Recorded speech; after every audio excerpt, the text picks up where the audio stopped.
Hi folks, Job Comics here, having a look at some comic books that might interest you. They might not, I hope they will. This is an interesting one for me to do this, and I hope it gets you thinking as well. Um, Superhero comics can be anything really, can't they? If they're done properly, they can be heroic and they can be triumphant and they can be life affirming and they can be exciting and they can be inspiring, and at their best they can be entertaining. But here's a very, very, very, very short list of my saddest comic book moments from my collection, kind of plucked out the boxes off the top of my head. But these are stories that gave me the feels and made me kind of sad. Is that a terrible topic for a comic book channel? I don't know. Here's comic books that made me sad. Sad comic book moments, right? So first one, pretty obvious, yeah. The last issue of Superman and the last issue of Action Comics before Crisis reinvented them all was written by Alan Moore, and you can tell by this cover here, yeah, that it's a sort of homage to those old Silver Age anniversary issues, you know, where they would have all these different stories going on and they would tell you what they were. So, of course, Alan Moore took Superman and went running with him in whatever happened to the Man of Tomorrow. So, it's set in a kind of future where Superman has gone. This is his memorial. Alan does take particular care to tell you that this is an imaginary story, but aren't they all? Um, just genius storytelling. Why did DC think it would be a good idea to mess Alan Moore about? I don't know. He could still be writing this kind of stuff. Can you imagine if those doink bags had just given him Watchmen and said, "Hey, it's all yours"? Anyway, so we're getting a retrospective look back at what exactly went wrong with Superman back in the day. So you see that there's a huge sort of I don't know if I really want to spoil this too much because I'm hoping you'll go out and read it. But there's various different events that all sort of stockpile on top of each other. It's all pointing towards the end of days for Superman. Everything's out of control. The villains are just turning incredibly sinister and violent, as opposed to being sort of campy and stupid. They actually become sort of like murderous and vindictive. Of course, Lex is in the mix, and we get that Lex Brainiac merge. And yeah, like I said, there's Mentallo, an army of them going after the Daily Planet guys. So I don't want to spoil too much about this because to tell you too much about it will literally spoil it. But it was this last page here, yeah.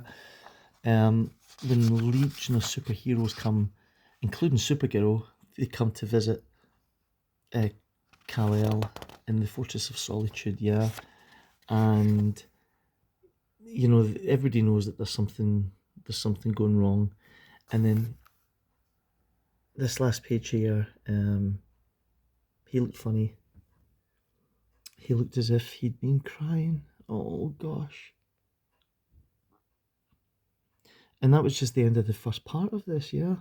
And there's Clark, well, Kal-El and Crypto, and he knows his time's up at this point, yeah. And all we're waiting to do is go over to Action Comics to find out what happened. But that last full page splash, damn, that got me. Do you know what still gets me? Even looking at it now. Damn. Anyway, so that was my first choice for really sad comics. I should put that away. Spider-Man's full of sad moments. You could probably go back to the beginning of Spider-Man and you could just point them all out. There's been so many tragic events that happened to poor Peter. However, this issue here, number 248, just looks like a normal issue of Spider-Man, doesn't it? So it starts off. I love this era of Spider-Man as well. I'm pretty sure it's Roger Stern that's writing this, although oddly, is there credits? That's a great splash page, isn't it? Look at Thunderball. He ain't no Bond villain.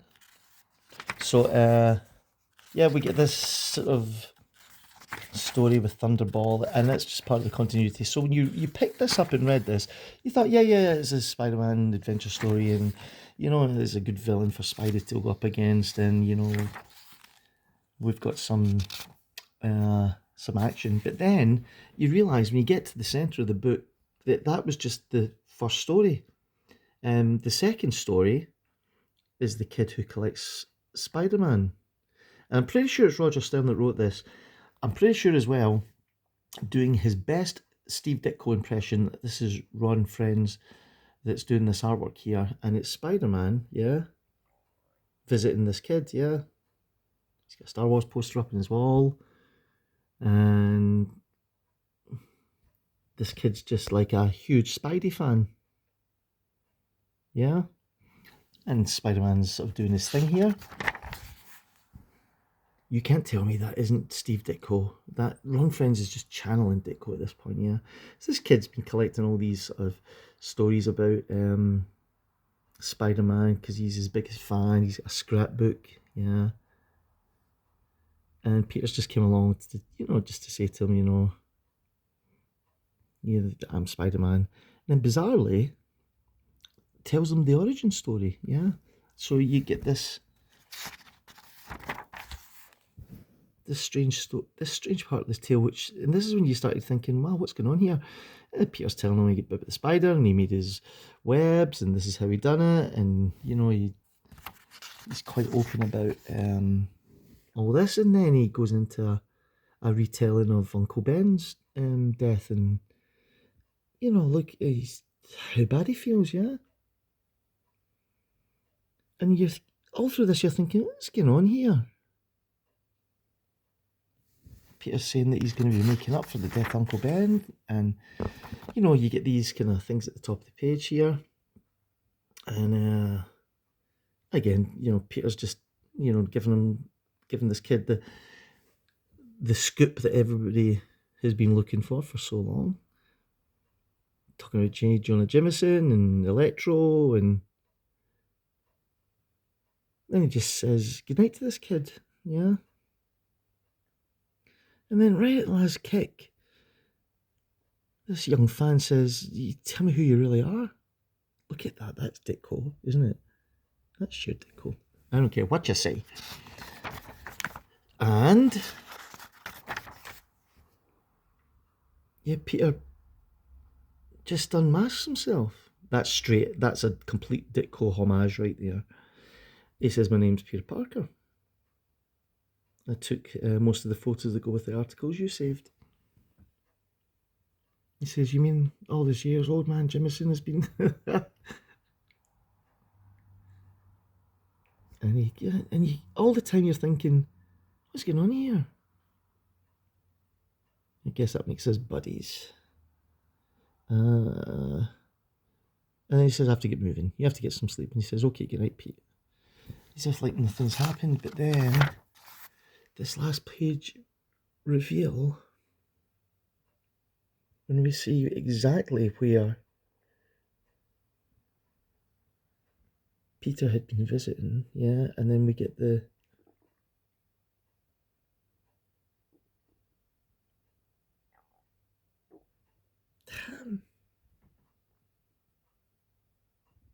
heartbreaking, absolutely heartbreaking, and absolutely genius. What a comic. Amazing Spider-Man 248. If you've never read this, you have got to go and buy it just now. You get it really cheap as well. It's probably one of the great Copper Age Spider-Man stories ever written. I just love it. Oh my god, I'm filling up. Okay, here's the third one. Now, why would you think, how is it possible for there to be a really sad Batman story? I don't know. This is Detective Comics 439, and again, there's a 100-page spectacular, which I absolutely love. Look at these doit bags. They're also in it. The Atom, Hawkman, all new Manhunter, because that was new stuff. Yeah, Dr. Fate and Kid Eternity. So you know, there's a lot of old Golden Age stuff in here. We get this brilliant cover. Is that Neil Adams? Can somebody help me? That looks like Neil Adams, doesn't it? Does it? That's the UK price stamp. Any road up. So how can a Batman story be really, really sad? Now, we know the origin is sad, yeah. But how does well, not modern, how does this Bronze Age What's this, 74? How does this stack up? Well, this story here, Night of the Stalker. I think it was Steve. Oh, is there credits here? Hang on, sorry. I am rubbish. Steve Englehart. There you go. It's based on a plot by somebody else. So we get this story here, and there's a mugger, and shoots this poor kid's family. There we go, and of course Batman's on hand, and we get taken straight back where Batman suddenly realises, wait a minute, this happened to me. So Batman goes full Death Wish, going after these scumbags, And so the story is basically Batman tracking down the people that were involved in this robbery that led to this kid's parents getting killed, and hunting them down. This has got one of the greatest Batman panels ever. And it's probably one of the greatest Batman panels ever drawn that you've never seen. Because, who's buying this issue, Batman is tracking these thugs down and ends up out in the wilderness. And then this guy, thinks he's drowned Batman. And as if you're going to drown Batman like that. I mean, look at this guy. It looks like I could take him. He's just useless. And he thinks he's did it. And then, while he's gloating, Batman grabs him, pulls him under the water, and you get that. Good Lord, could you imagine? Now, this is Batman as like this real spirit of vengeance here. It doesn't really, look at it, he is mortified. And you just know Batman's just spitting poison at this point, So, of course, Batman sorts them all out. They get their just desserts. But then there's this little epilogue at the end where Bruce goes back to the manor. And he just breaks down.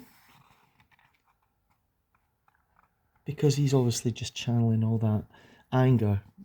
And let's face it, Batman, that's what he does because his parents were murdered,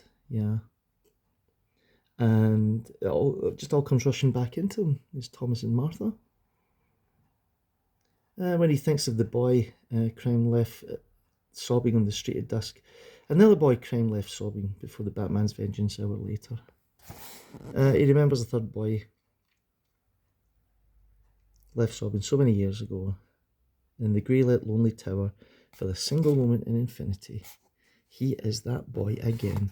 Now, you can't tell me that is not the actual substance of Batman as a character. Is that not everything that you really need to know about Batman, and probably what every writer since has almost forgotten, because they never go back to it. They never sort of take on board, Bruce is just a little kid trying to find vengeance for what happened to him. Anyway, it broke me up. I'll have no qualms in telling you that those stories were so I don't even know what the word is. So they affected me so much when I read them. When you realise that these superheroes, who are these gods and these superpowered people, are actually, at their core, just normal like me and probably you. So anyway, what's your saddest comics? You get any really sad ones that you can't read without tearing up? There must be some of you. Don't pretend that you're all out there saying, I don't get sad at comics, it's a comic. I know that there's some of you out there that have been weeping over Gwen Stacy or whatever. You can't tell me you didn't do that. Okay, let me know in the comments if you enjoyed this longer than normal video. Please subscribe to the channel. I'll be doing more of them. And in the meantime, keep reading comics. Subscribe to the channel. I'll see you in the next one.